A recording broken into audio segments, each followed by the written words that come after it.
It's a weird design move. Ishizuma things were perfectly safe, but we've designed them to explode out of their containers. Hey everybody, welcome back to the Stoneface Reactions. I'm Theta, this is Lessons, and we are back with another episode of Giant Robo. As always, thank you once again to Henry for sponsoring these episodes. As usual though, we come back with the notes and a board, and we have some comments as well. So let's go ahead and hit up that board first, where we have a board change log to cover all the things that have happened. Where I added Kenji to the Experts of Justice. I added Cervantes, connected him to Alberto with a green line, and Taiso with a red line, then marked him as dead. I added Issei and Yushi, and connected them with green lines to the commander. I connected Alberto to Yushi and Issei with a red line. I connected Ivan to Tetsugo and Professor Go, Ginri, and Daisuke with a red line, and Professor Shizuma with a white line. I added Trumbull, Duncan, Simul, and connected them together with Shizuma with a green line, and then marked them as dead. Connected Rasame to Genya with a red line, and then I marked Shizuma as dead. I still have, and it's part of my notes. I guess no, I'll wait till I can read my notes, because the one thing I mean, we can't change the board yet because we don't have confirmation either way. But yeah. Remember that I have no idea what you're talking about, so it's about. I know you don't want to bring it up because you want to wait for your notes, so you can't tell me, because then we just be in the discussion. I just mean that you're doing the thing that I do, where I just jump all over my thoughts on a subject without telling you anything that I'm thinking. So you can't get there from here. We'll get there soon enough. Well, if that is nothing for the board, then you know the thing. You start the notes. Yeah. The day the Earth stood still, episode 2. I have very few notes, so apologies. In the intro, it looks like the husband and child are watching Mickey Mouse on the television. I don't implicitly remember the scene, so no comment. It's when they're all sepia color at the beginning. It's oh, this is development of the Shizuma drive, etc. And there's a scene when they're in a domestic scene, and mom is, working on the kitchen, probably preparing dinner, and dad and the kid are watching TV. And what appears on TV appears like a legally distinctive version of Mickey Mouse. Got it. Well, to be fair, there's a bunch of sepia tone flashbacks in the show, so I will also apologize for my notes. I have a few notes. It's just that they're not to the quality level that I feel like my notes usually are. I have a lot of one-sentencers and whatnot. It occurs to me a terrorist group in this world, like Big Fire, should have a field day with the Shizuma drive, and not the way that they actually turn out to be. This is an early in the episode thought. It's a compact power source used in everything, to the point of supplanting nuclear reactors. How easy must it be to rig these things up to release all of their potential energy in a single explosion? That these things are treated the same way as we treat batteries today means you can literally just pop into your corner store and get everything you need for a bombing without raising any suspicions. I guess, thankfully, we live in a crazy world where the bad guys think the clever way to go about things is to build giant robots. I mean, yeah. Although I do have questions about exactly what is their... Well, we know what their final goal is, but... As revealed at the end of the episode.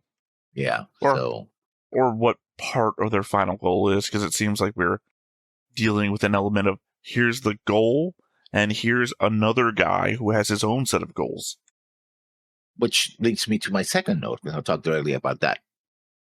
And this is me trying to figure it out. I might have spaces in my memory, even though I just watched the episode. But, when I do know, sometimes I speed run through the episode so I can do it on time. So let me see if I understand this. In order to make the Shizuma drive work, it needed a massive release of energy, which led to the destruction of Astarle, and eventually 2/3 of humanity. And Vogler's revenge is to kill the remaining 1/3 of humanity. It didn't need a massive release of energy. I think that's the part you're wrong on. Also, I don't think you're right about the Vogler's revenge thing, but I have a note about Vogler's revenge too. The massive release of energy was Vogler trying to get the thing to work. They couldn't. Sorry, I have a note about that too, but I don't know which one of these it is. They couldn't get it to work right because it seemed to overpower everything. It was just a massive surge of energy. The what do they call it? Not the modified Chizuma drive, maybe whatever. The modified Chizuma drive is the one that didn't overpower everything. They didn't need to create the giant explosion of energy to get that to work. That's just something Chizuma did after the Bashtarl incident. To me, again, I could be wrong. The show is doing a weird thing where it just introduces massive world building. Yeah, by the way, 10 years ago, 2/3 of the world population died. We didn't think you needed to know. And we had a whole discussion on how the world would survive if 2/3 of the population would be dead, in a week. Some people think it would be utopia. Yeah. I remember that was a specific Sliders episode. They go to a world where the population never came back from like the Black Death or something, and it is just utopia. Everyone has all the resources they need to live comfortable lives. Because it's also a modern day world, so you have all the manufacturing and everything like that to accommodate one person's work. Basically like caloric work effort can do the same thing of say an 1800s army of peasants. So yeah, but that actually doesn't factor into how actual economics and population growth and logistics and I think it's production. also the basis of one of my not most referenced works. I can't remember the name of it all of a sudden. It's the one where it ends with the earth being covered with ants who constantly keep making sculptures of a boot coming down on an ant colony because it happens earlier in the book. It's also an element of cities are no longer a thing because your needs are met, essentially. So people just like spread out across countrysides and whatnot and don't interact with anybody anymore. I mean, yeah, but I think it's also being called, that kind of thinking is also being called eco-fascism, right? Too many people in the world. And I mean, the last time I've heard that term was Mars Trilogy. Yeah, I believe that's the Red Mars movement, headed by Anne. God, I can't remember her name. I used to love that book series like almost religiously, and now I can't remember any of it. I'm also realizing that I'm sort of off center in my camera to the point where it's kind of putting focus on my hamper, which I will say again, it's filled with clean clothes. So, because I live in a bizarro world. Oh, to my next note. Actually, that was your note. Oh, that was mine. Sorry about that. Oh, it's fine. My next one's a sentence. I know we react to everything in its native language, but I gotta say the English dub is pretty great too. I think I had that same note in episode 1. No, I did it in Japanese the second time, so I didn't listen to. Oh, I told you before. We react to everything in Japanese or Chinese for my solo stuff where I'm doing Donghua. But when we rewatch for notes and everything, I do it in English so that I get both experiences. Mine is also well, 2 sentences, but 2 short sentences. 2 questions, actually. Are all the heroes of justice cyborgs? Is that their source of their power? Because he's one of them was able to power. Was able to power. Yeah. And I think the commander is implied to have some sort of a reactor thing too. But the other guys are very clearly mystical. So the whole illusion thing and turning into balls and the paper slips and whatnot. Yeah. The other guy can shape change into a horse. The sutras. The katras? No, the sutras. It depends. It depends. It could be anything. I'm noticing my next note is asking about the Notre Dame being Vogler's revenge, but I know I have a much further note about that, so I'm just going to erase that one. So the flashes of Genya overlaid with Vogler only serve to reaffirm my belief that Genya is Vogler's son. But does that mean Vogler is or isn't back? Like, is this a psycho situation where Genya is pretending to be Vogler, and that's what people are seeing? Or is Vogler actually still alive and doing his own thing? Sorry, I'm now realizing that this note is also worthy of getting erased. Because Vogler is very clearly in the giant mech. Like, he must have uploaded his intelligence into the mech. The ball thing with the eyeball? Yeah, I think that's implied. I think that's strongly implied. Well, yeah, but you also have Genya in the control room overseeing I don't know everything. that's a control room. I think that's just where all the power is. He's not controlling the ball. He's like even just wandering around while the ball is doing its own thing. I just think that's where the 3 original Shizuma drives are supposed to go. By the way, we should be calling them Vogler drives. Shizuma drives are the ones that we use after the fact that get depowered by the Vogler drives. I'm just coining the phrase. I'm going to keep doing that. What's my next note then? Okay, how did he, Genya, know that Murasame was not one of his men? One of them wear masks and full body disguises. Because he had that big old hair tuft coming out the side. Yeah, but that was only when he turned around. It was like, oh, they didn't notice that until the very that's moment. our perspective from where the camera is. Where the camera is isn't where Genya's perspective is from. Yeah. Where from Genya's perspective, looking up at the guy, it would be giant hair tuft coming out the side that only he would be able to see, and then we only see when the camera comes around him. Yeah. And to be fair, none of the other Q-men look like that. Noted. I know, yeah, I had the same thought. I was like, how do you tell this guy from apart? And then the camera comes around, he's got... And I guess maybe leaning into my previous point. Yeah, actually. Sorry, doing that thing. My mind's going to places and I'm not bringing you along. There was the year earlier thing where Kenji, the guy who we're talking about, the hair, was talking to Vogler at Notre Dame. Yeah. So how is he in the machine and having a conversation with... But then again, that would mean he was having a conversation with Genya, who I think we also saw somewhere else at the same time. Yeah. Although technically it could be, because where we saw Genya would have been underneath Notre Dame. So it wouldn't be that big of a thing to jump up Notre Dame, have a conversation with this guy, go back to whatever the fuck he was doing.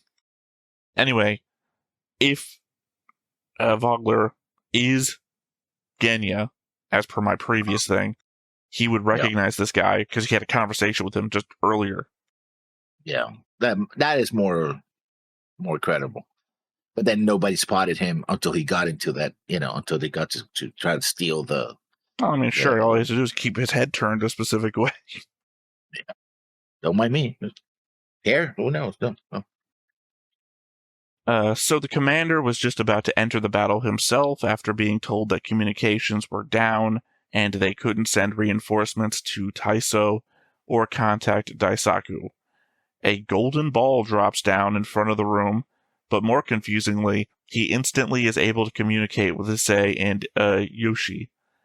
Apropos of any explanation, it just kind of feels like they forgot that they lacked any communications. Yes. I guess more of that mystical stuff that they're using, right? I guess devil's advocate, maybe they're communicating through the balls. But my take on that was that the balls were illusions. I mean, they're beads from not the rosary. But when we get into the fight with Alberto, and all the balls are flying around, and then he goes, "You're caught in my illusion." I just assumed that those were illusions then. His power wasn't long-distance communication, it was illusions. I mean, he was able to communicate to him, like, oh, you got caught in my illusions. He wasn't there. He was still en route to, No, he was there at the time. He just wasn't at the point that the guy was attacking. He's like, pew, pew, pew, there's too many of them. He's like, you're caught in my illusion now. The element is that he's doing the Naruto thing. We're all logs, Yeah. Well, my final note. I said I didn't have a lot of them. I guess the leader of Big Fire is Vogler, but somehow he managed to make himself younger or younger looking. I still think it is his son, Genya, acting this way and taking the name of someone more famous. And the reason why he waited 10 years that he wasn't old enough or powerful enough to recreate his father's work, as well as create Big Fire. I just think it's very clearly implying to the audience that both of us are somewhat confused about Genya and Vogler. Who's who? Who's in charge? I don't think Vogler is in charge. I think Genya is in charge. But it's supposed to be Vogler's revenge, so Yeah, but I mean, it can still be Vogler's revenge. He didn't have to be in control, though. I mean, You remember when we were watching Origin and I can't remember his name, Ramba's dad. huh? Yeah, he calls Anaheim to try and get resources to get revenge on Xeon. Yeah, Yeah, and that's how he's not in control of what's going on, but it would be his revenge if it were to have happened. I've instigated everything to get revenge on them for what they did to me. Now it's Anaheim doing all the work, but And now that we know the events of 0083, we also know how Caecilia found out about him doing that. Anaheim just ratted no, him that's out. different. That's a whole different thing. Anaheim back then wasn't the same way that Anaheim is now. Well, we also know how they figured it out because literally it's in that scene. Caecilia's men are literally on the hilltop watching Anaheim go by. So, Yeah. if that's your last note, I still have a bunch of more, but just a note that villains deserve no mercy. That thing that pops up on the screen, I just wanted to make a note of that. That was pretty cool. I'm still waiting to see what Ginry's special power is that Tetsugo mentioned at the start of episode 1. It can't be that she's just good with guns, as even Ivan was enough of a crack shot to shoot open the locks on the attaché case while Daisuke was holding it, seemingly implying that gun skills are a thing a number of people can have, while superpowers are also a thing people can have. I mean, it seems all the principals are superpowered. Well, I mean, no, they all just have a thing. Like, yeah. Daisuke isn't superpowered. He controls Giant Robo. Yeah, he's the exception, but the other ones seem to be all have superpowers. Well, no, Professor Go just has a giant fan. He doesn't have a superpower. He just giant fan. Like, it's the realm is Daisuke and Professor Go have possessions. Other people have powers. Yeah, it's just a thing. It's God, I don't know what the word I'm looking for here is. It's pulp era superhero stuff. Which is to say, superpowers do exist, but there's a bunch of people running around who have no superpowers and they just have stuff. Like your Gadgeteer, for example. Like the Rocketeer, in fact, now that it comes in my head, would fit into this group. Just a dude with a jetpack. Ivan mentions that they want to recreate the tragedy of Bashtarl for world domination purposes, which surely seems cross purposes to whatever Vogler or Genya is up to. Going over the history lesson Ivan is giving, though, from the still image, it almost seems like the implied problem is that there is way too much power in their initial Shizuma drives, Vogler drives you might call them, that it overloaded anything it was connected to. And what I'm implying there is that, back to sepia tone images, everything they plugged it into either exploded or just went crazy hangwire. So that's what I'm saying. It seems to imply that they just couldn't control the energy output. Ivan does refer to the drive in the attaché case as one made before the rest. It could be that the newer drives limit the amount of power produced, and that the original drives just unleash all of the power they are capable of pulling in, which is what led to the explosion we saw from Bashtarl. It also seems like, if I'm right, the unlimited drives then can overwhelm the limited drives, which is what causes the blackout and failure of everything in the area. Like they pull energy from something in the area that prevents the other drives from accessing. Yeah, the specifics of how they work are still nebulous, so, Well, it's those concepts of like pulling energy out of the air or whatever. Yeah. That if these are something like that, then the 3 unlimited modules just suck all the energy and immediately release it into whatever they're plugged into, which would mean the limited modules unable to pull anything because there's nothing to pull from anymore. Yeah. How did the scientists at the epicenter of the explosion that wiped out an entire country survive? Good question. I suppose that they fled and we don't see how they fled? We saw them there when the explosions are going off. I don't know how they Yeah. could have fled so quickly from an explosion that only, uh, Ivan says it's his own former country, turned into a wasteland, but also, killed 2/3 of the planet. Although, granted, the 2/3 of the planet thing is also chalked up to the silent Earth phenomenon, Yeah. where the planet was without power for a week. Crashes, and which we see around Paris as well. We see kind of a recreation of that, planes crashing, cars going to a stop, that sort of thing. So yeah. I'll skip ahead a note because it covers that. The odd thing about them describing this silent Earth phenomenon is also something I was considering watching the people reacting to the power going off in the present. The cars on the road actually seemed to accelerate without power.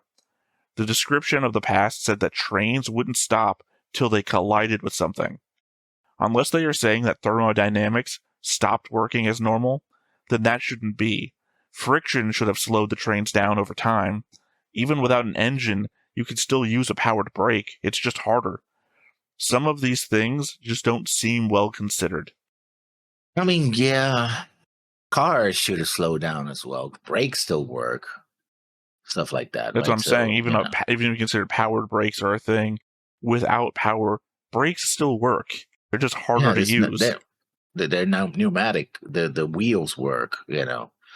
I could say that people might lose control in an intersection, something like that. They will crash into each other because they're like, "Oh, it's red. Oh, what?"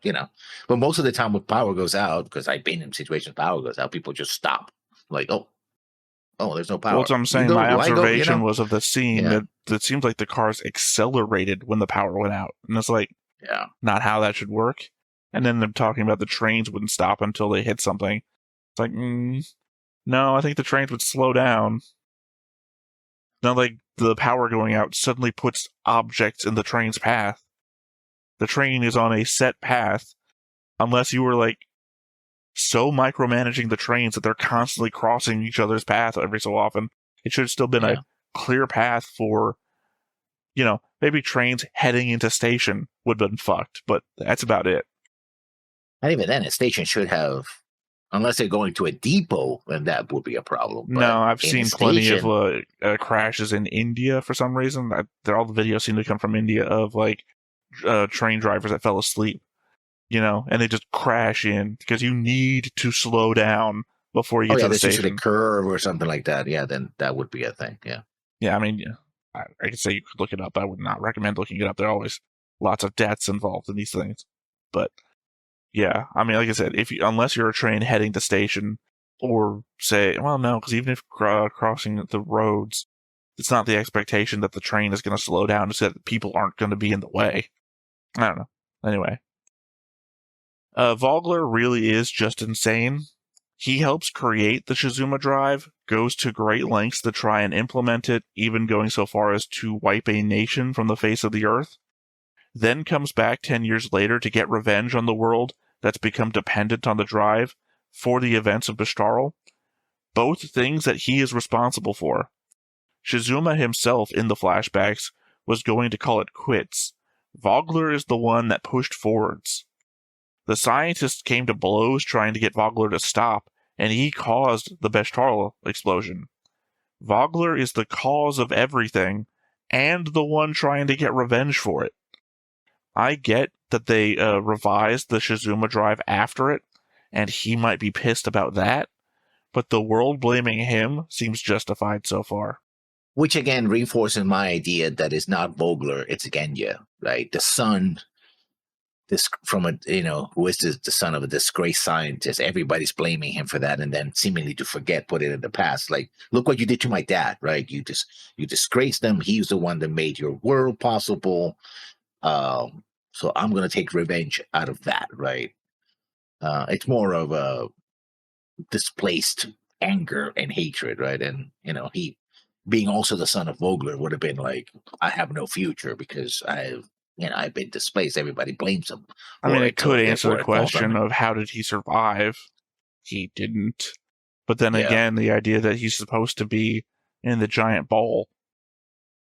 Because it seems I to mean, me also, that that's the same eyeball that we see rising out of Beshtal before the explosion, or during the explosion, is also this one. So it could be that he is in there. And there's also that one in the first episode, that scene when he wakes up and there's all those books. And he seems to wake up from a nightmare of remembering himself as Vogler, right? I And he think sees you're. all these history books about Vogler and the drive and all that. It's like, why would he? If he Vogler wouldn't need that information because he would know it. I mean, again, I think you're wrong about that, and I think this is evidence that you're making fit because you want to believe that Genya is Vogler de-aged. I'm not saying you're wrong, because I don't fucking know what's going on either. I'm very confused, and I think my notes express that. But I mean, one or two, I think. It could be DH or it could be Genja just took his father's name. oh, you sweet summer child, that you think it could only be two things. It could be an infinite number of things that we've not considered. We are in the ignorance realm, that we can't know the things we don't know about. Just like we couldn't have watched episode 1 and known that 2/3 of the world were dead. You know, we didn't walk across a graveyard. Like, that's a lot of... What is this, Arlington? They really buried the lead on the Bashtarl incident's human cost. Just an, oh, by the way, 10 years ago, 2/3 of the world's population died in a week. You know, Oops. it'd be like if we were watching Breaking Bad, and then Jesse was like, oh, then we survived the zombie apocalypse, bitch. And like, what? What happened? It reminds me of your pet peeve against macros. Do you remember, Love? It's like, oh, they skipped the whole attack on Earth. I mean, to be fair, in that they do skip the entire attack on Earth, and then we don't even they skip it. They skip it and they don't flash back to it. This is at least flashing back to the thing. So they're referencing it and showing us. I mean, they're stills, but they're showing something. All right, well, I got one note left here. So wait, Daisuke's parents were killed by Big Fire and left Big Robo to him. But Big Robo was also made by Big Fire? There's definitely something more going on there. They could have been working for Big Fire and then they were killed because of it. They rebelled or tried to escape. That's what I'm saying. There's something clearly there where it feels like it's a reveal that his parents were members of Big Fire or something. Because we know from episode 1 that his parents were killed by Big Fire and that they left Big Robo to him. And in this episode, Alberto and Ivan are talking about how the Big Fire made Giant Robo. So it's like, wait a second. That's not exactly conflicting information, but it's certainly information that's rubbing up against each other. There's a piece there. There's a piece missing. Also, the fact that Big Robo is supposed to be nuclear powered as opposed to powered by the Shizuma drive, you know? I mean, that's a thing, but I mean, that's a thing for, I think, plot reasons. All right, well, I said that we also had comments. These are all from YouTube, obviously also all from the episode The Black Attaché Case. We have Fail Fisher. The reason why this show has several characters with costumes that look like traditional Chinese clothing from centuries earlier than the rest of the setting is because this is not simply an adaptation of Giant Robo. This also includes characters from Mitsuteru Yokoyama's other works. The brothers Tetsuyuga, Iron Ox, Li Kui, and Taiso Daizong, and Ko Enshoku Huyin Zhu from the enemy side are from Yokoyama's manga adaptation of Water Margin, one of the 4 great classical novels of Chinese literature. Water Margin is set in the 12th century China, so I think describing Ko Enshoku as a samurai is incorrect. Ginri's disguise here seems to be based on K from Robot Detective, a 1973 tokusatsu show by Shotaro Ishinomori, creator of Kamen Rider and Himitsu Sentai Go Ranger, which is now considered as the first season of Super Sentai. Well, I mean, essentially, this show, this OVA, is very much an homage to the first generation of literally giant robot anime, right? And so it wouldn't surprise me they would take inferences from other works as well. And my apologies for calling a Chinese warrior samurai. It doesn't fit. I think I'm the one who said that. So, oops. I have a timestamp, but I didn't. I didn't look at it. I don't remember who said anything. I don't remember referring to anyone as samurai, but probably could have been me too. I have no idea. I think just colloquially, we watch a lot of Japanese stuff, so we're used to putting things into that like narrow box. Same one. Yeah, I mean, I'm watching a lot of Donghua, like Maoduzu Shi, Grandmaster of Demonic Cultivation, and Link Click, and been looking at other stuff, but I haven't like been bathing myself in the culture the same way that I have in that watching Japanese stuff. They do a lot of Japanese cultural stuff that you just gotta have to learn. All right, next up we have OLEB 23. The real/super robot distinction, the easy way to define it is that a super robot story is a superhero story with a mech, while real robot stories are stories where the mech could be replaced with a different vehicle, like a plane, tank, car, construction vehicle, or whatever, and still makes sense if the setting was built around it. I mean, yeah.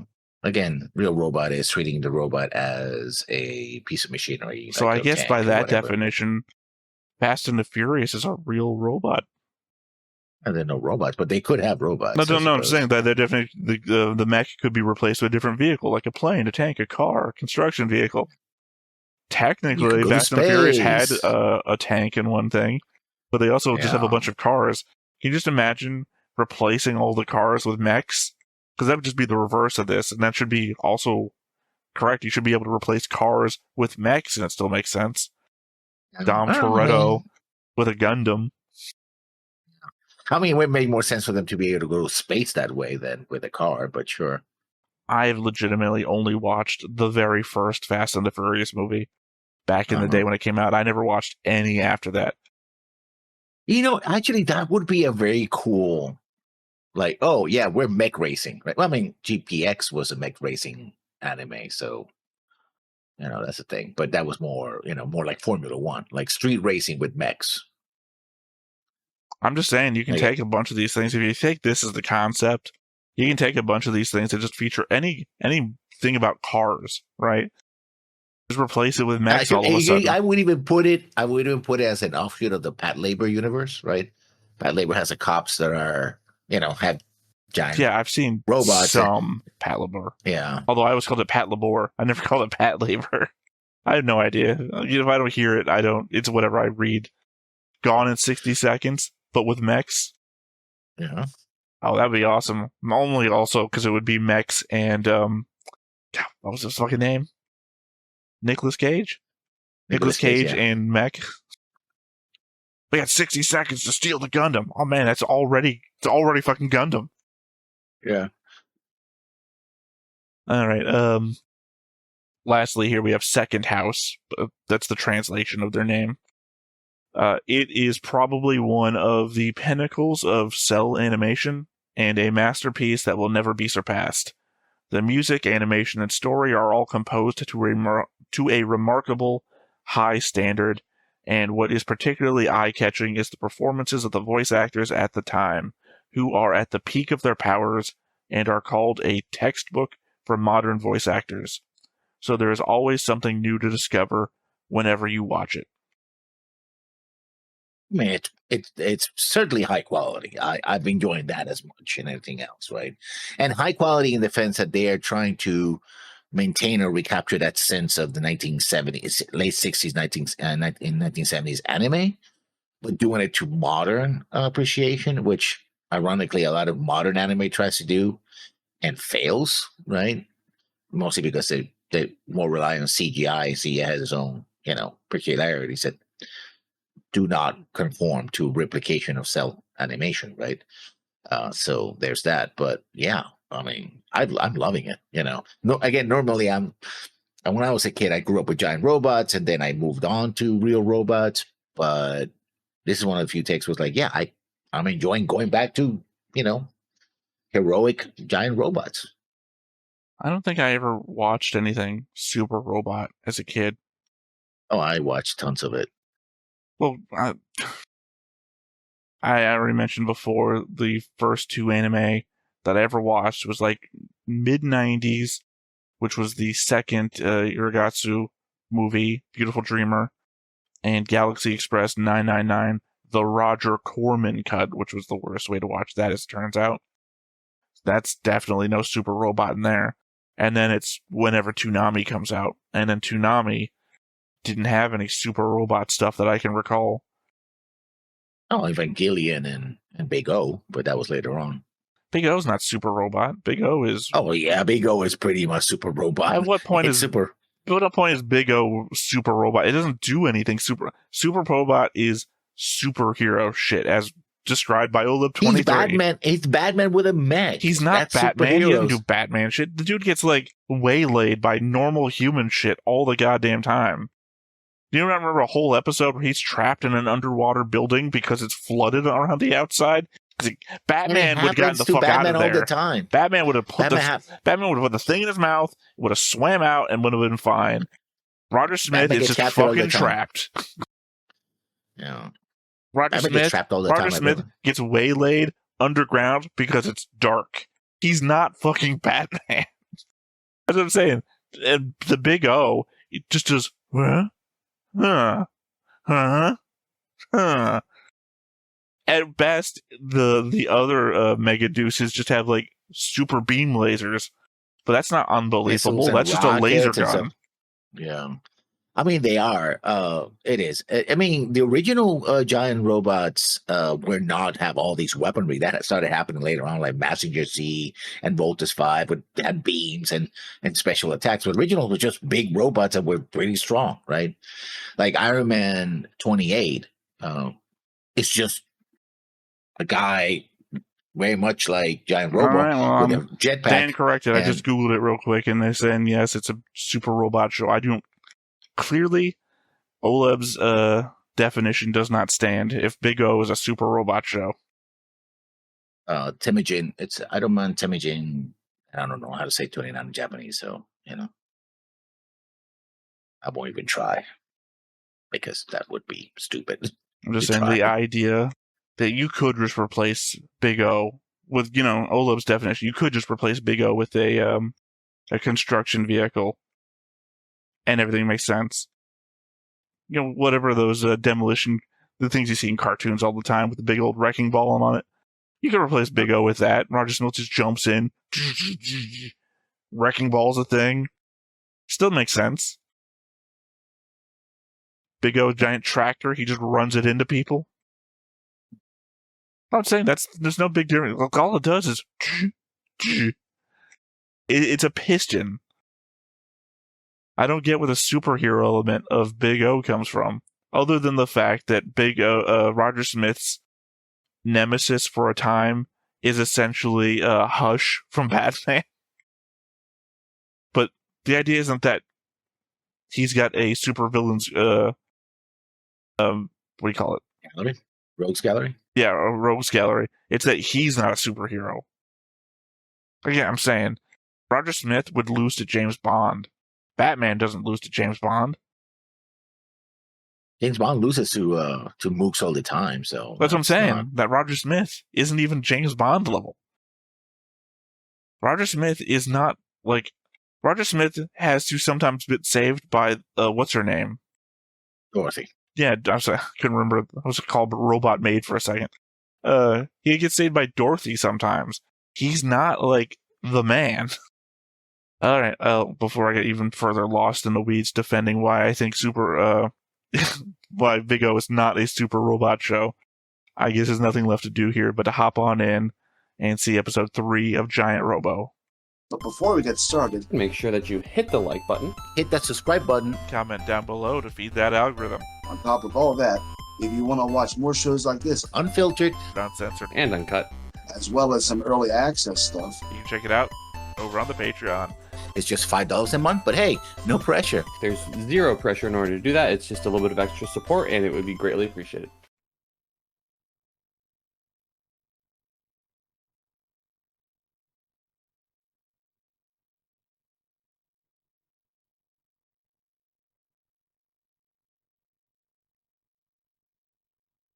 Don't remember the credits being so long.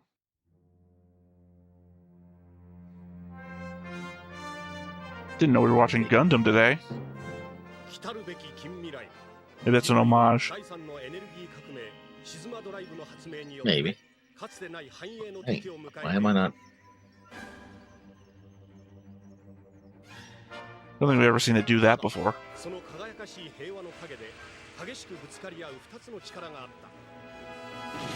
I think that's the scene that inspired my terrorist note about explosives.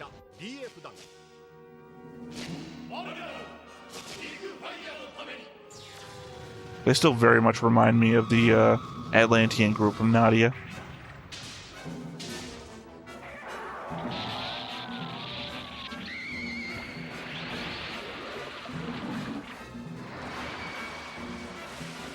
And these have to all be homages to other robot anime because, you know, not to be appearing in this show.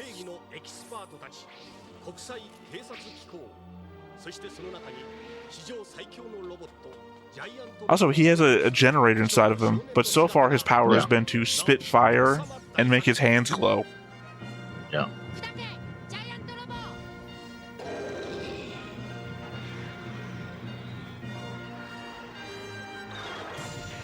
And I still think Giant Robo was a hell of a lot like Gunbuster. Yeah, the same level. I mean, it's also Iron Man. Like I said, Iron Man 29 is also in the same league. I can only compare to the things I've seen. I didn't see the original Iron Man 29. I saw the 1980s remake of it. Yeah. 80s or early 90s, at least. Yeah. The night 3 days after.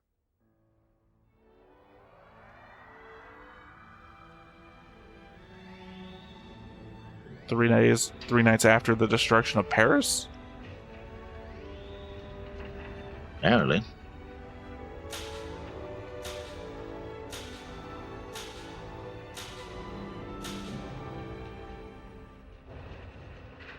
It's a little chuckle from me because I was like, oh, I just brought up the Rocketeer, and it feels like that's where we're at now.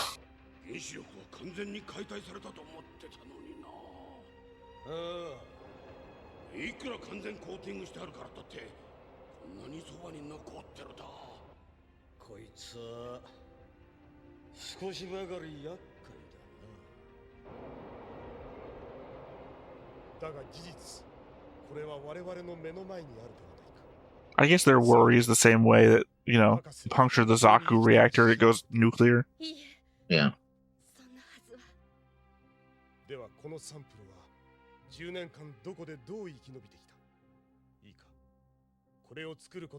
Yeah, I didn't put that in my notes, but how did the samples that were at the center of the explosion also survive? Well, they were recreated. No, they're implying that they're the originals. Then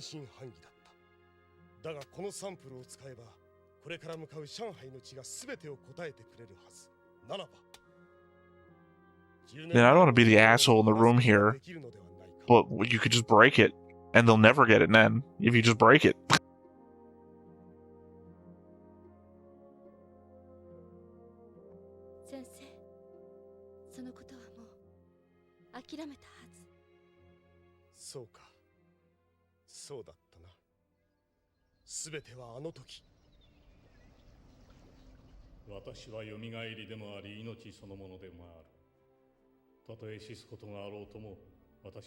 Yes, a Christian burial. Yeah, I was just about to say that. Japanese.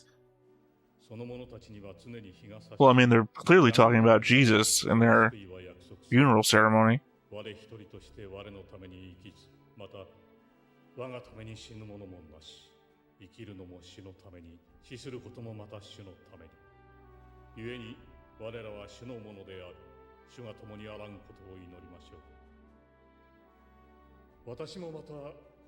Oh, and it's the chief that is doing the religious service.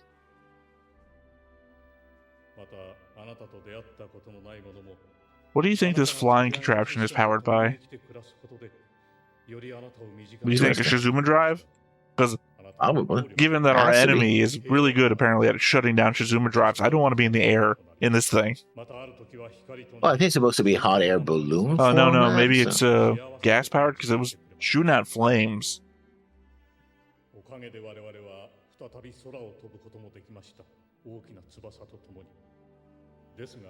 You drop him like a bomb? How do I request this as my funeral method?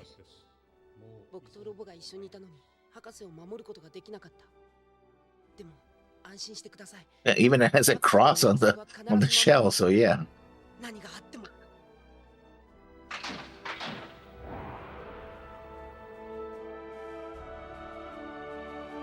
When I die, can you put my body into a bomb and drop me on a major city? It was a final request. We have to do it. There's a fisherman down there like, oh shit. Yeah, a Venezuelan fisherman. Too soon? Yeah. Sorry, I don't want to make things political.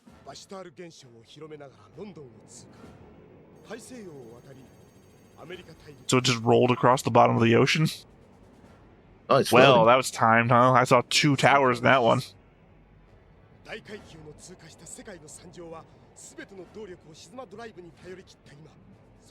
Fuck, man, I'm sorry. Put that in my head.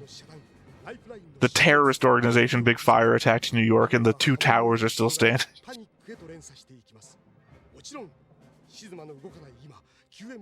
Well, at least they were on the ground, except for now, that one.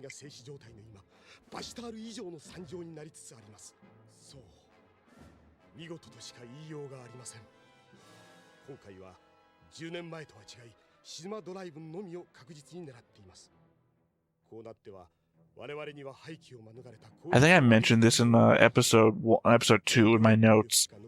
That show Revolution, where all the power of the Earth goes off one day and just doesn't come back.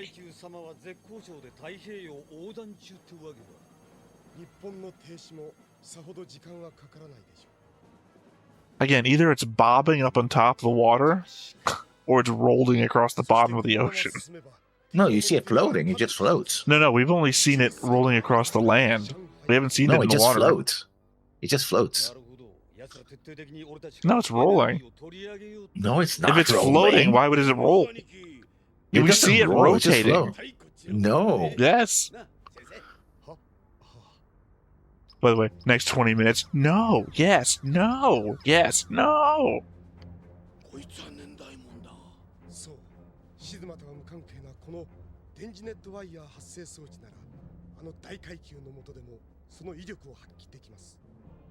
And it does.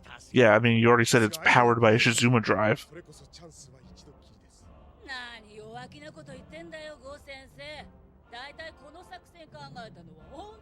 Wait, am I an idiot? That's a woman. What? Yeah. I recognized it was a female, but I was like, that's weird. I kept thinking it was like, well, it's a shape changer. That could be anything. She's not the shape changer. It's the No, the blue one's a shape changer because they were the horse to begin with. No, they were not the horse. It was the Lessons monk. we're just gonna argue about everything today.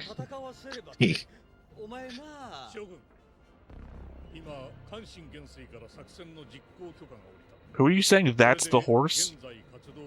The monk. No, the monk is not the horse. The monk was the one riding the horse. Nope. No, you're 100% wrong on this one. No. I will acquiesce that maybe you're right that the thing floats, but the blue one is the shape changer. Nope. No, you are wrong, Lessons.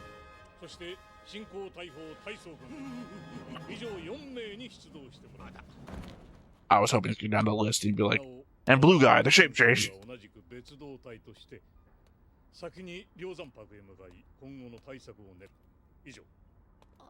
And he said planning for future operations just in case this fails. I mean, they're doing it in the worst way possible, though.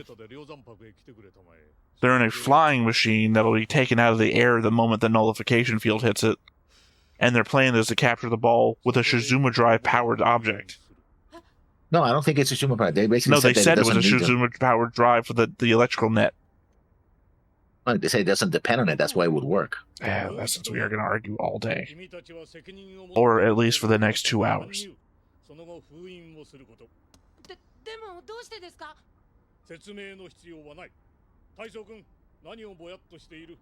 I mean, fair enough. You don't have to explain yourself, but you can also not be a dick.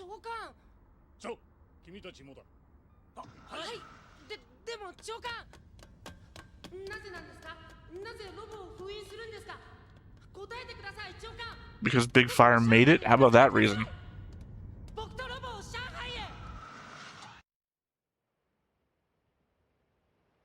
Because they're afraid of nuclear ability, that if it gets...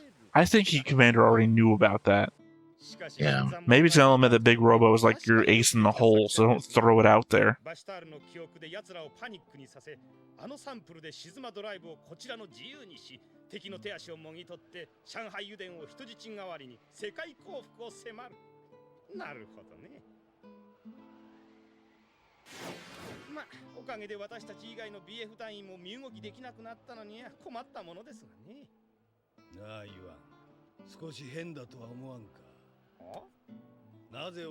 Oh, they are affected too? So they have Chisuma drives in Well, remember, themselves? Alberto was injured severely, and now he has a bunch of mechanical parts in him.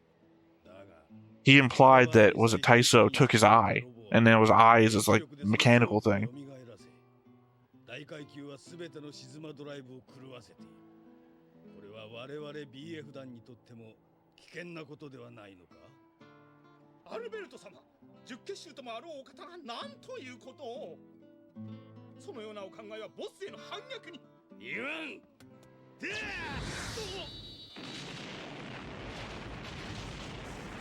Yeah, I'm surprised Ivan himself isn't traitorous, given the fact that Bashtarl is his home country.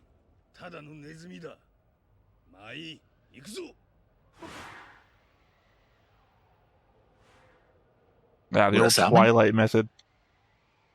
Punches a table. Yeah. I saw a mosquito. And Murasame.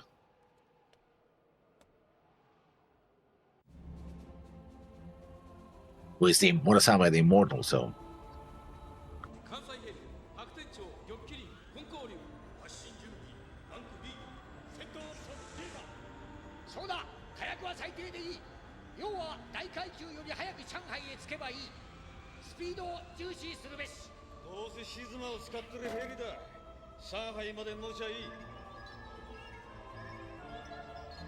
I mean, I guess if you have no alternatives.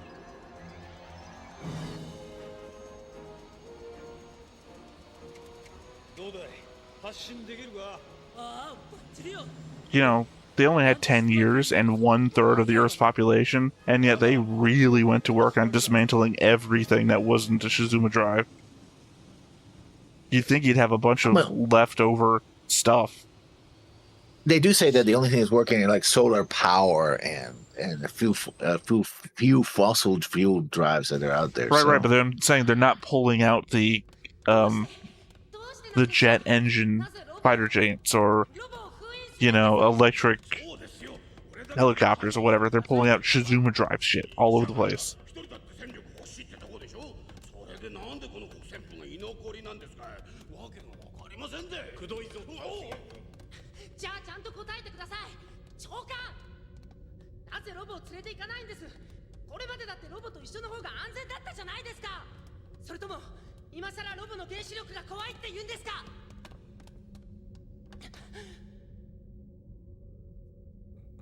I knew your parents. They were terrorists.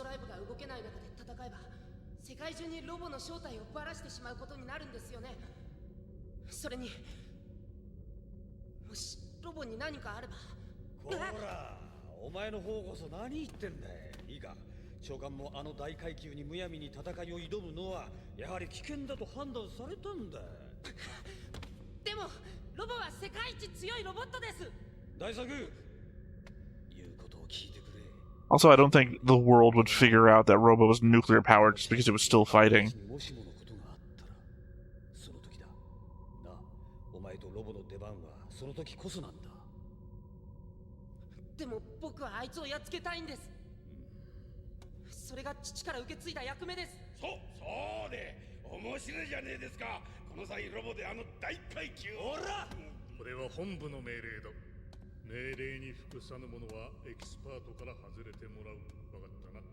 To be fair, I would still have giant Robo, though.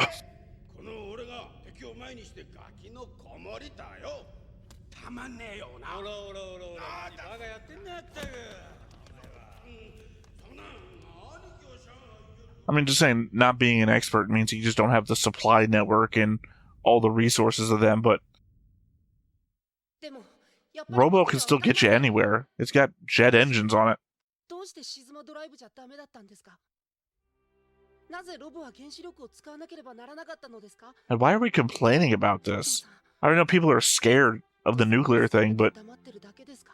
not having a Shizuma drive is the only thing keeping you even in the game. 父さん。大将さんの言う通り。銀蓮さん。 Also, what is his watch powered by? あなたとロボは He can still use it in the blackout, so it has its own power source Yeah. that's not a Shizuma drive. Also nuclear, a tiny nuclear power battery. 何言ってるの？あなただって立派なエキスパートじゃない。 Yeah, he's got a gram of uranium in his watch. 父さんは僕のことロボがなかったらただの子供だって。嫉妬してるだけよ。たった12歳のあなたが自由自在にロボを操るってね。でも12歳じゃそれは辛いわ。私もその頃。 I would say when you were 12, and that'd be like 2 years after. こ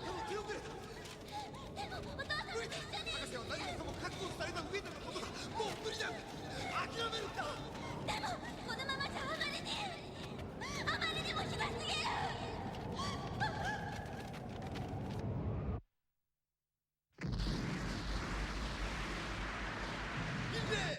I would say, yeah, it destroyed the entire country, and you were pretty damn close. Also implying that she's 22. すぐに出られるぞ。はい。じゃ God, that has a high riding skirt. Those are very long legs too, by the way. You know. 大丈夫。ゴー先生の作戦きっとうまくいくわ。それと Well, it's just that in episode 2, it went down further. I mean, it cut all the way up to her waist, but it still Yeah. went down further. 私はね。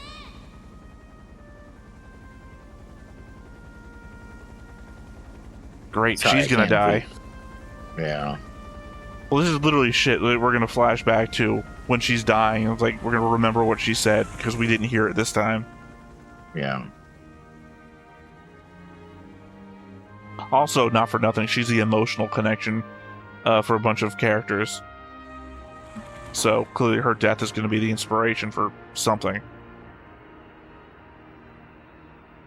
And maybe the thing that'll show Genya that he's on the wrong side of stuff. Since, you know, sister and brother probably. Yeah, we didn't see that guy's face. The one that was holding her back there. That's clearly going to be Genya. なんでもありませんよ。なら俺とちょいと付き合いやいいところへ連れてってやるぜ。 Also, I think they were getting this completely wrong. Dude's not jealous. The dude loves to do everything hands-on. You think he wants a robot doing everything for him? What's he gonna do? Giant Robo, go out there and fight, and then I'm just gonna stand here and do nothing. That very much feels like it was Pluto on the right, by the way. Yeah. Old school Pluto, not the Pluto from the Pluto anime. OG Pluto had these giant, like, bull's horns.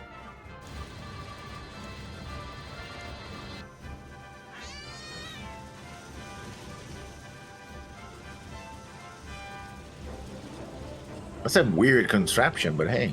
You know, this also kind of reminds me of Read or Die. Oh. Those characters in Read or Die kind of fit this kind of mold of character as well. Yeah. I never watched Real or Die. I watched the movie. I didn't watch. Well, I watched one of them. I can't remember if I watched the OVA or the movie. I watched one of them. まずいな。奴の動きが速くなって。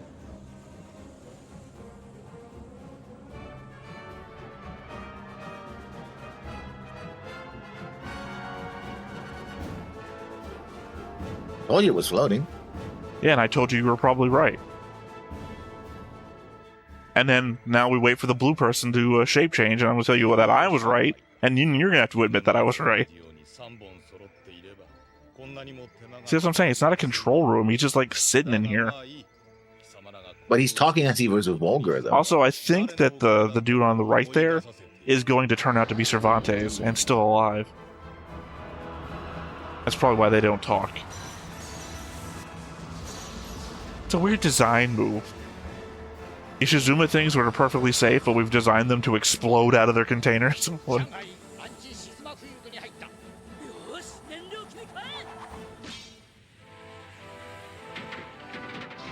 What is conventional fuel? Oh, coal burning engine?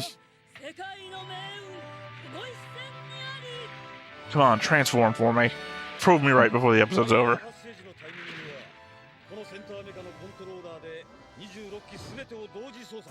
Oh, I love it when they piston into the ground.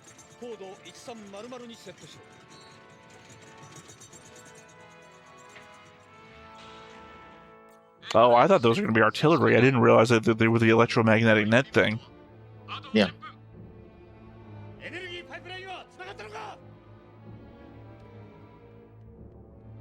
Kenji? Oh, Saboteur. Yeah. No, that's Ivan. Yeah, that's Saboteur. Yeah, I know. I said, is that Kenji? And you said, yeah, Saboteur. And I said, oh, no, that's Ivan. No, that's a Saboteur. I understand lessons.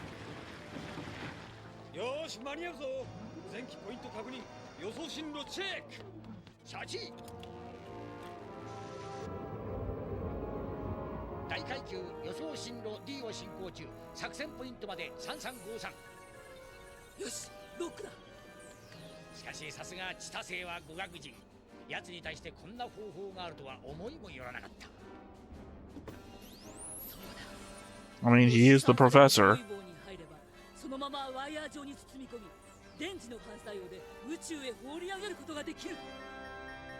But you know what happens with plans that you articulate out loud? They never work.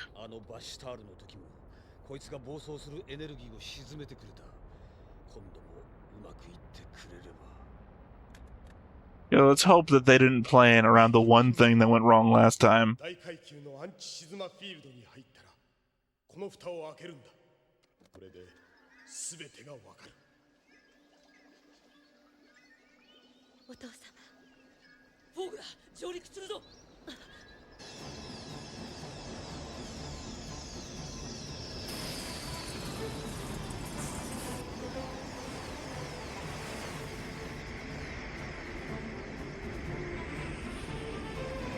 I'm imagining they're going to do the net, and then the giant eyeball is going to open up.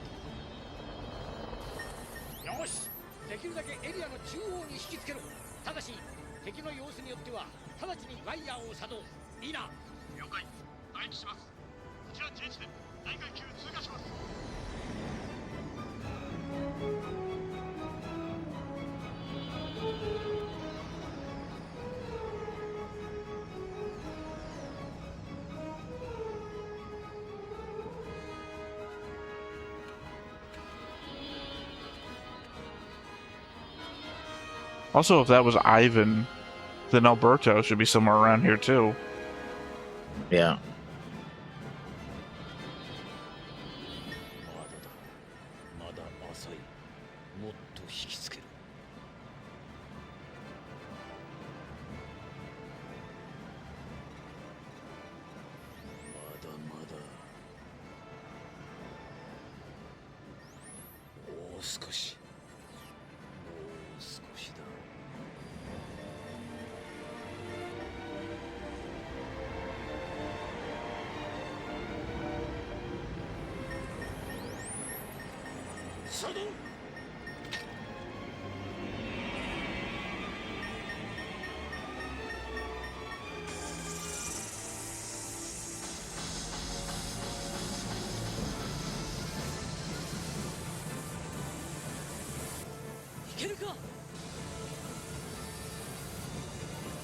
Again, they've had 10 years to come up with a thing to defeat this.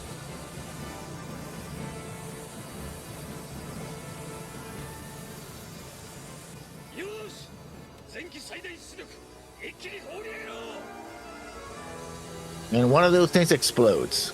Oh, I mean, would launching into space even do anything? It floats around. I mean, you could just come back.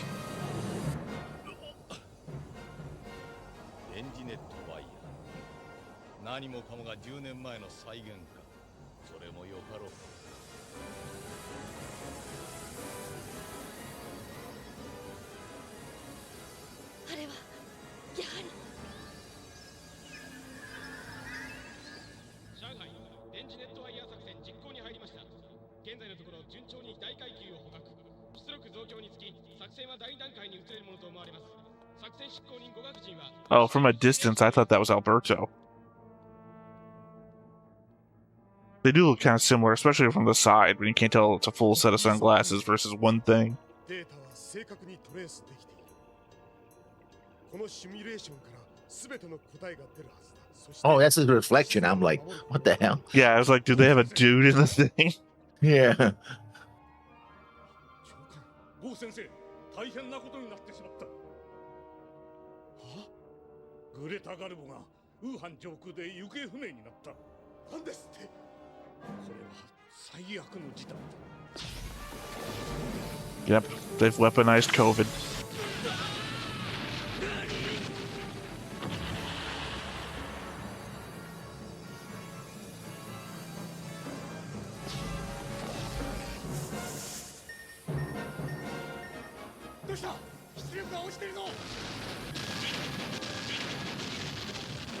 It's sabotage.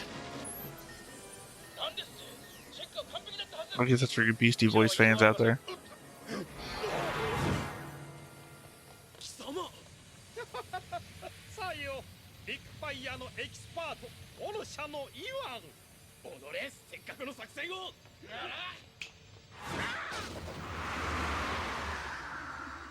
Dude loves just jumping on top of vehicles. Yeah. よく聞け。貴様らがどんな小細工しようと、我々の敵ではない。おとなしく見ていてもら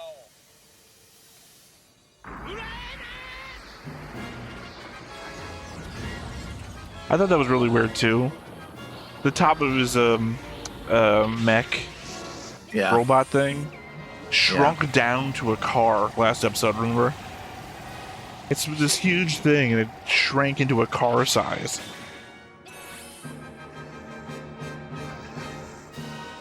But wait a minute. How can this be working if... Clearly it must be nuclear power too, I don't know. Yeah. Oh, okay. Not the guess first he's time not- I've heard that my Urania. Alright, joke wasn't going anywhere.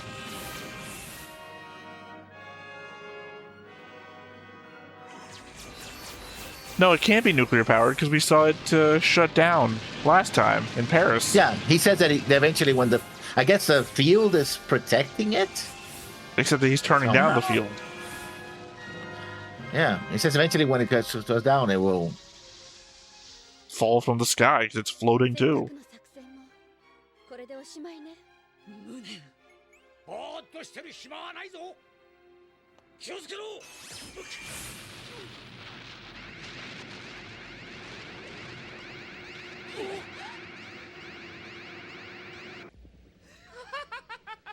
今日こそ BF 団の勝利だ。貴様らにはもう打つ手はない。 That's not the safest place to be.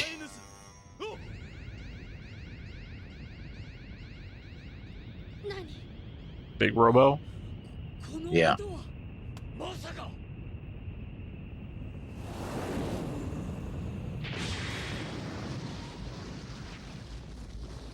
I just hate that his control section in Uranus is a chair on a single pole. You're gonna get knocked off of that thing and crack your head open.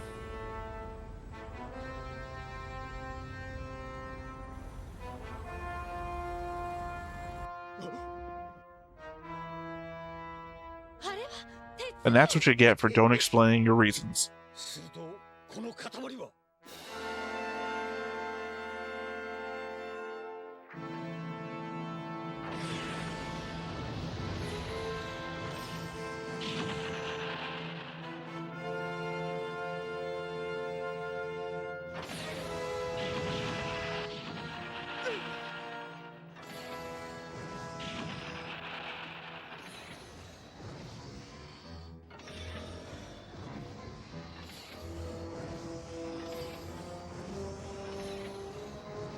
Well, that's definitely a superhero moment. Your shadow cast over the villain.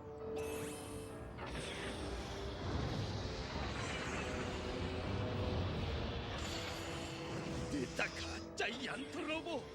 それに I mean, presumably Uranus still has a giant shield around it that giant Robo couldn't penetrate before. 手すぎるさあ見せてもらおうかい強いところをよ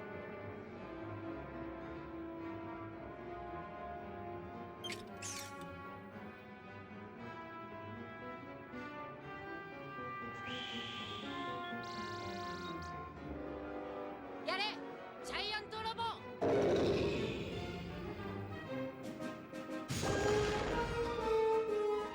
行くぞ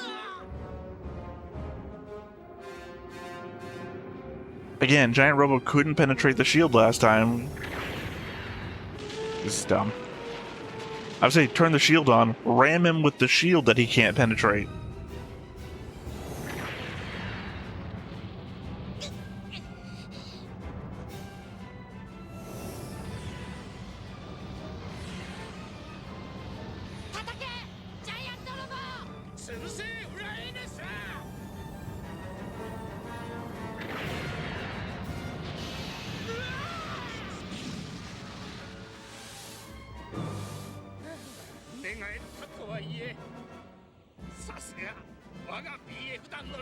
As I mentioned before.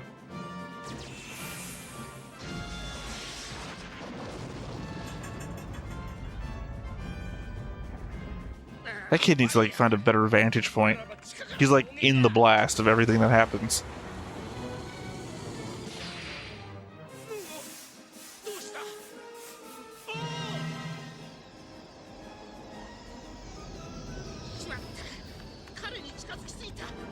Oh, there you go. Well, that explains why he could operate.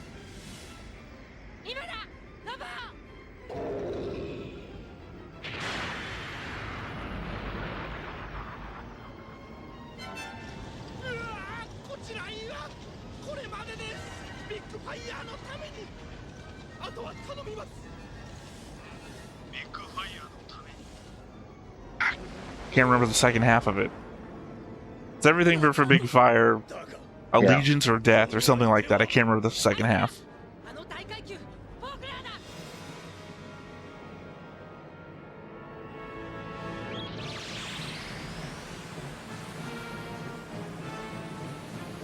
Looking like that magic card for Damnation.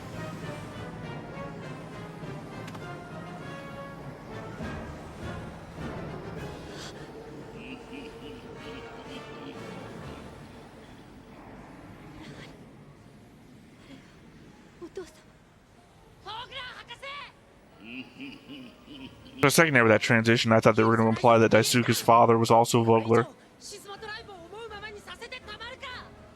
10年前の惨劇とシズマ博士の敵はこの僕が取ってやるいかん大作奴には手を出すなやめて大作思いしてロボ Well, you'd imagine the kid's also got his own parents to avenge. Yeah.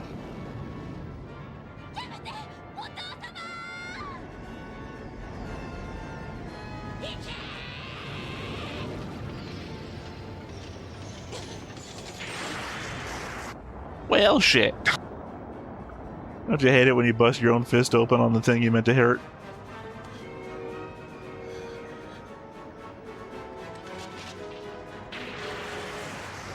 I guess he also runs on oil.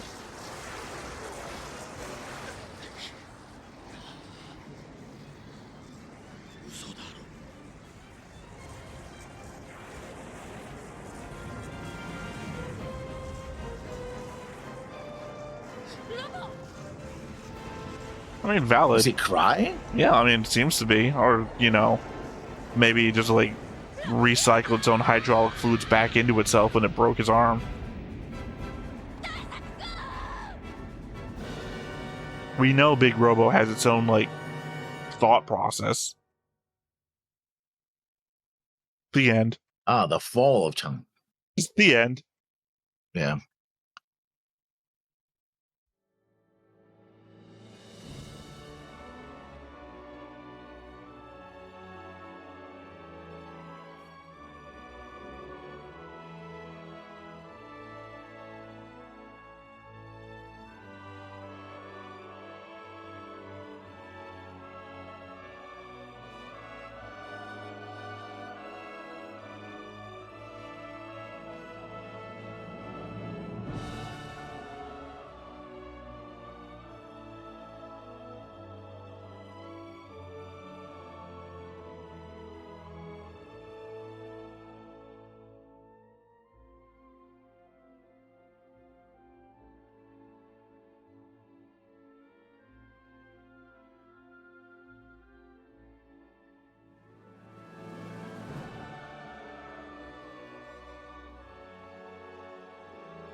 have them.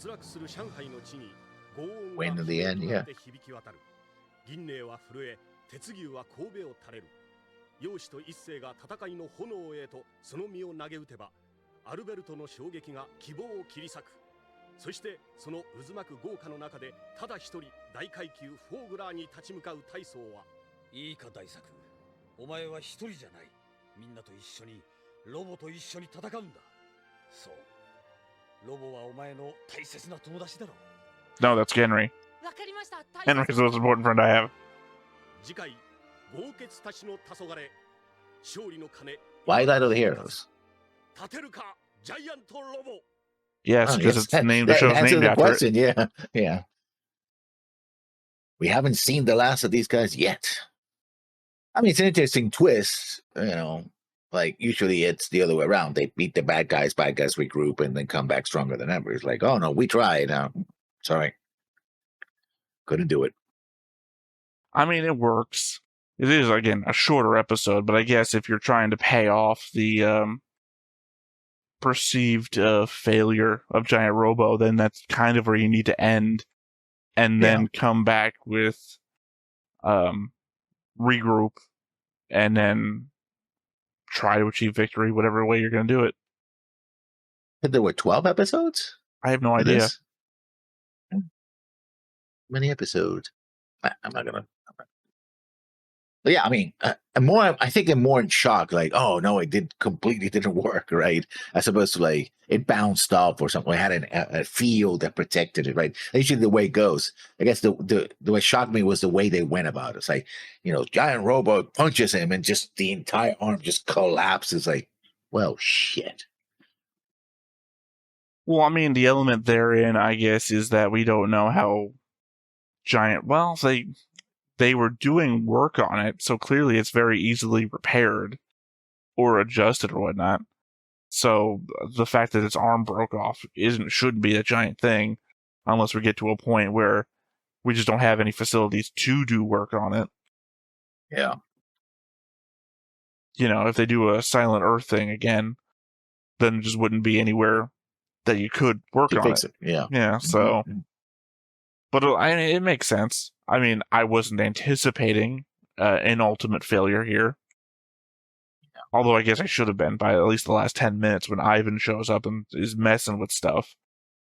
And nobody detects them, by the way. Well, I guess they're superhero, super powered agents. So, well, here's the thing. I was watching this and I'm thinking, do they not have any technicians?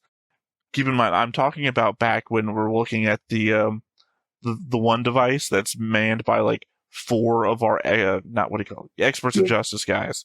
Mm-hmm. And it's like, why are these guys the guy manning the thing? And then we actually go around and then there are technicians at all the other ones. It's like, oh, okay, there are technicians.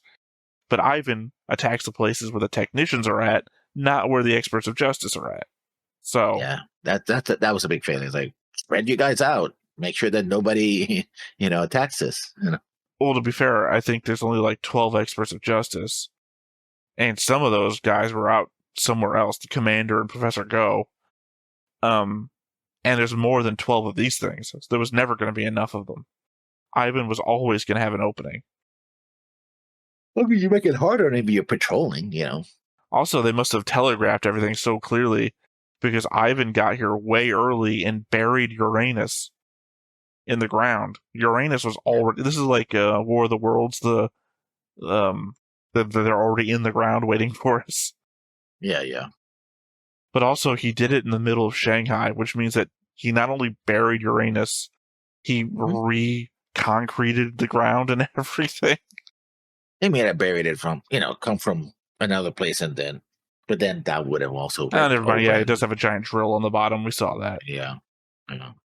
Come from the sea. So but still, he did the move from the Sonic cartoon.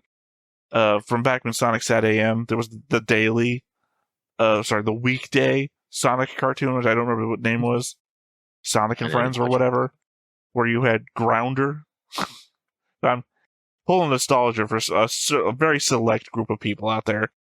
There was Scratch and Grounder. Scratch was the giant chicken robot, and Grounder was like the little treads with 2 drill arms. Yeah. I mean, I'm waiting for the next episode to see how it all pans out. Right now I'm like, ooh, wow, that's interesting. you know, what's the ultimate plan, right? It was a episode that was setting us up for their failure. But again, we're doing the journey thing, right? Our characters have failed. Now they're going to be put on the back foot. To be fair, technically they've been on the back foot this entire time, but this is the most direct back foot that they've been on. So now they're going to have to recover from this, come together as a group, because this is clearly the point at which we're fighting amongst ourselves. And now we have to determine what the true path is towards togetherness. And then, as you just heard the next time on, we need to fight as a group. Yeah. White Light of the Heroes doesn't sound very positive, but let's see what happens. Well, any final thoughts? Waiting to see the next episode because I'm intrigued. I'm still got a bit of shock as that happened. I'm like, oh wow, that's a thing that happened. Wasn't expecting that exactly. Well, yeah, I mean, but we also were not expecting them to defeat the bad guys this episode. That would have been. I think I was more expecting crazy. more like the beginning of a very long fight. Like, oh, this is the first punch, and it goes down. It's like, aha, I hurt you. It's like, but I have a trick, and then they have this fight between this sphere and the big robot. I think it would be crazier if it actually turned out that way. This this ball is so massive. Like when we see it in the panning shot, it's like almost.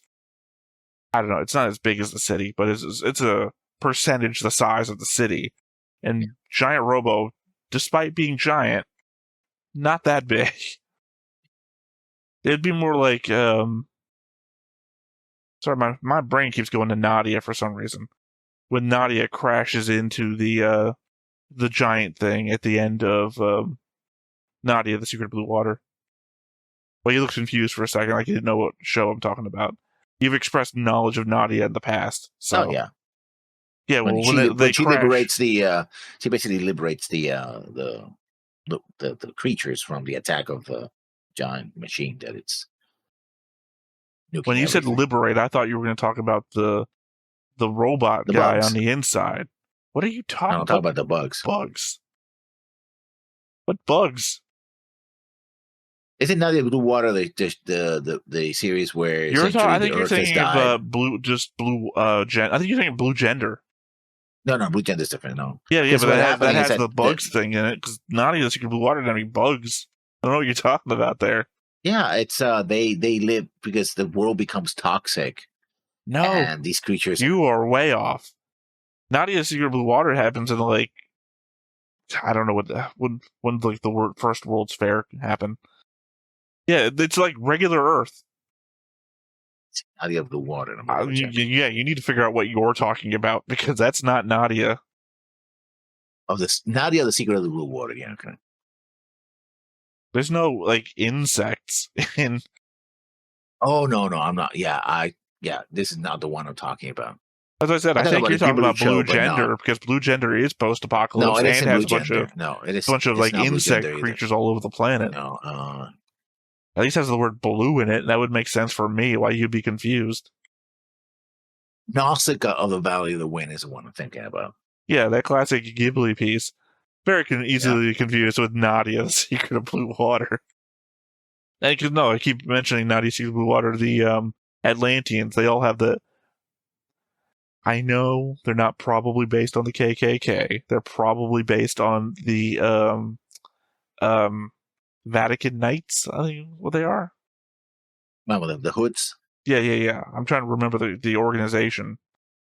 Like the Big Fire also has the Hoods as well. Yeah, that's what I'm referencing. Lessons. I said that they remind me of the Atlanteans from Nadia because they wear the same things on their heads, except these guys have like a giant smile on them or something. No, I was trying to when I said organization, I meant the Vatican group that this all derives from. Yeah. Because I know they're not the Vatican Knights, but I think people would understand what I'm trying to reference there. I know what you're talking about, yeah. Well, that's why I was hesitating. I was hoping you were going to say it. Yeah, but I don't know the exact name for it. So you're in the same fucking boat that I'm in. I know that in Spain, Yeah, capirote is the Christian. It's a Christian pointed hat conical for using Italy, Spain, and Hispanic countries by members of confraternity to penitents. Yeah, and that was appropriated by the KKK. So originally that was not its original intent. I'll link to you the. Yeah, We both linked at exactly the same time. capirote. Well, because you were talking about it and I was looking it up at the same time. I was like, I didn't hear what the word he said was, so I'm going to just link this in case it's the same thing. And you said, I'm going to link you just so you know, like, double link. There you go. Still pretty ominous. Is it? Look, I think I could just walk through a doorway and then you're instantly going to reveal who we are because you're either going to like do this sort of thing, try and get through the doorway, or the thing is going to catch and you're like instantly demasked. It's that joke from Django Unchained. Can't fucking see. Yeah. Well, my wife did the best she could. It fucking sucks. Yeah. All right, well, I guess with that massive derailment, where I'm applying to our Japanese Filipino audience nostalgia for a 90s era American cartoon, and then tried to inform people about the origin of KKK hoods. I think Filipinos actually would know more about this than we would give credit for. I mean, they were under Spanish rule for 300 years, 200 years. Yeah. Give or take. I didn't watch that show. That movie. No, a show. It's a show. Yeah. Sorry, that's Spain and Portugal, isn't it? I'm hoping you know what I'm talking about because I can't remember the name of it. Oh, it's a very good show that came out recently about based on historical events. It was an English ship that crashed into Japan, and he meets with the. I know what you're talking about. Yeah. Shogun. Yeah, Shogun. And then describing to him the element that the Spain and Portugal have divided the world, and technically you're on their land. Yeah. Help me fight our shared enemy. Yeah, for some reason I had like Ronin in my head, and it's like, that is definitely wrong. I read a novel. I mean, there are multiple books called Ronin. But yeah. No. Anyway, it's tangent upon tangent. So yeah. Every time I try to wrap up, I just say, and that's what we just covered. So let's go and wrap up. By the way, have you seen? So yeah, once again, I have been Theta. This has been Lessons. We've been Stoneface Reactions, and we will catch you next time. Bye-bye. Hey everybody, thanks for watching another Stoneface Reactions. If you have an idea of another video we could go ahead and watch, go ahead and put it in the comments down below and we'll add it to the wheel. Be sure to like, comment, and subscribe and let us know what you thought about this video and what parts you liked. And until then, we'll see you next time. Is this too goofy?